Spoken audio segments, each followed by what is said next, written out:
When we pulled away from Southampton Dock, there was the New York moored in front of us. And as we pulled away, she nearly bumped us with her stern, but the tugs came along and pushed her back. We left Southampton Water and went to Cherbourg, picked up passengers there and mail. And from there we went to Queenstown and picked up mail, specie, mail and passengers. And then we went flat out for New York. Speed about 22, 23, 24 knots. It's a beautiful ship. And we had the cream of the White Star officials on board. We had Bruce Ismay aboard. We had the designer aboard.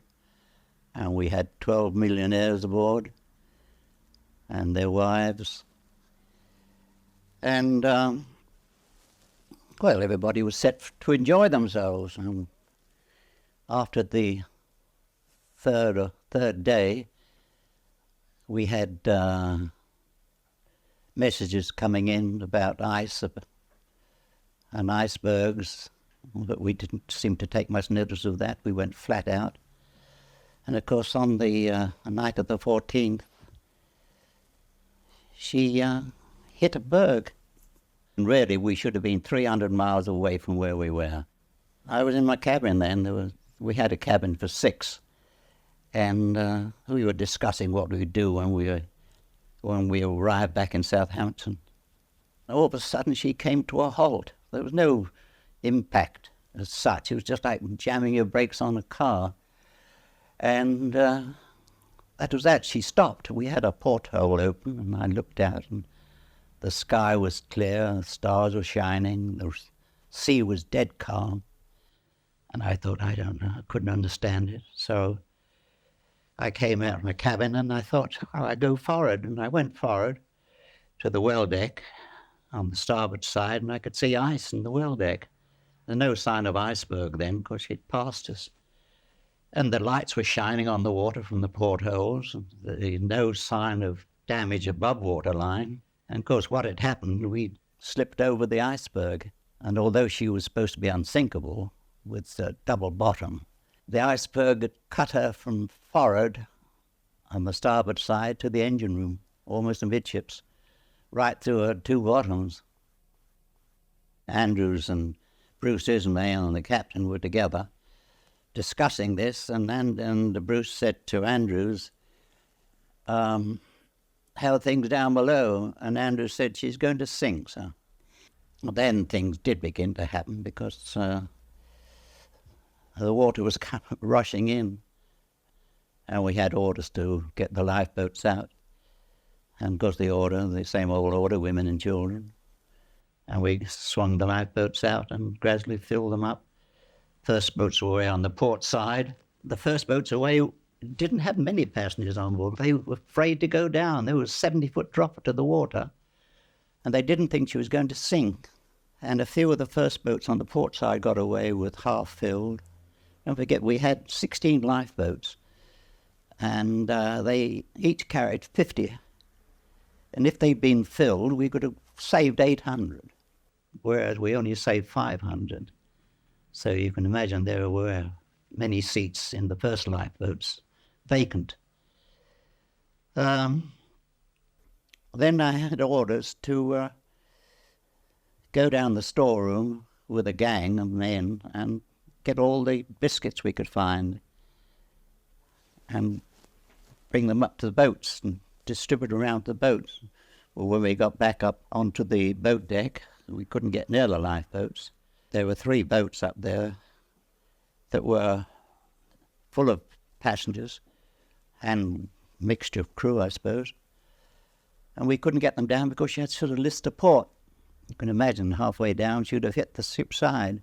Some people were scrambling to get in and being pushed back. By that time she was listing very badly to port, and we couldn't get the starboard boats down. Before I got my life belt on, I met a young couple, and I will tell you her name. It was Mrs. Clark. They'd spent their honeymoon in France, and we'd picked them up at Cherbourg. And she was having trouble with her lifeboat. So I fixed that on to her. And I said, I think you better get into a lifeboat. And there was one in the port, on the port side. So she said, no, I don't want to go there. I don't want to leave my husband. So I said, well, it's just precautionary measure. You get in, your husband will follow later on. And I got her away, and that was that. And then I picked up my own lifeboat and put it on. Well, things went then, and then the third-class passengers were coming up. There were 700 of them, and they swarmed the decks and filled up the decks. And I thought, well, I'd done all I possibly could. I'd helped them all I could. And I thought, well, now I'll go up and get out of all this scrumming and go on the poop deck. And there were about 4 of us up there. And whilst I was up there, we sent up these lights, rockets, which burst up very high in the sky, and then you could see our boats spread out all over the place. And I had that in mind somehow. And Rix went, and Kieran went. And I was there by myself then, thinking, and all of a sudden she lifted up quickly, and you could hear everything crashing through her. Everything that was movable was going through her. And then she went down and seemed to come up again. So I thought, well, now I'm going to leave. And I was hanging on to a board. We had 2 boards, starboard and port, which said, keep clear of propeller blades. And I was hanging on to one of these, and I was getting higher and higher in the air, and I thought, well, now I'll go. And I dropped in. I had a lifeboat on.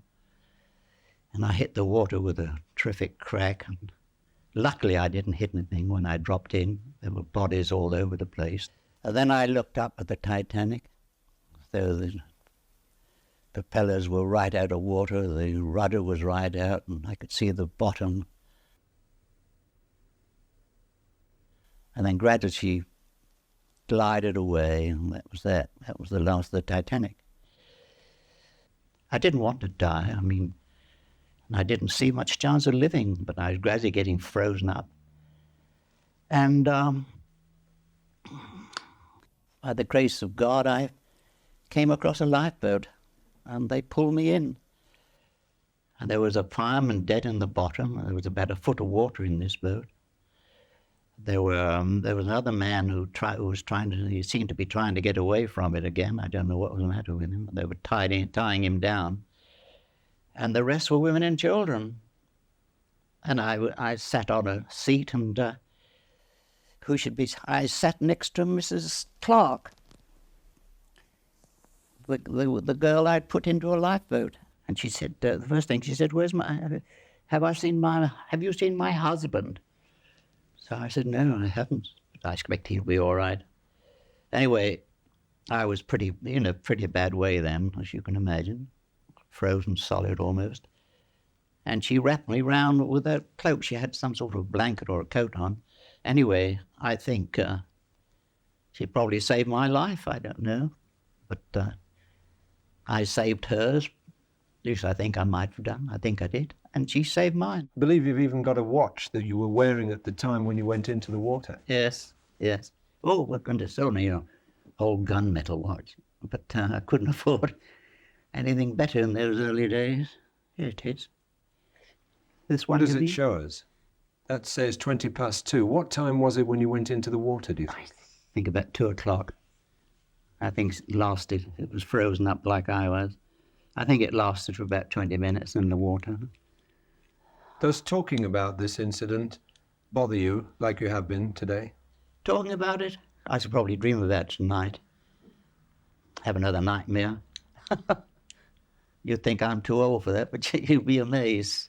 You lie in bed at night and the whole thing comes round again.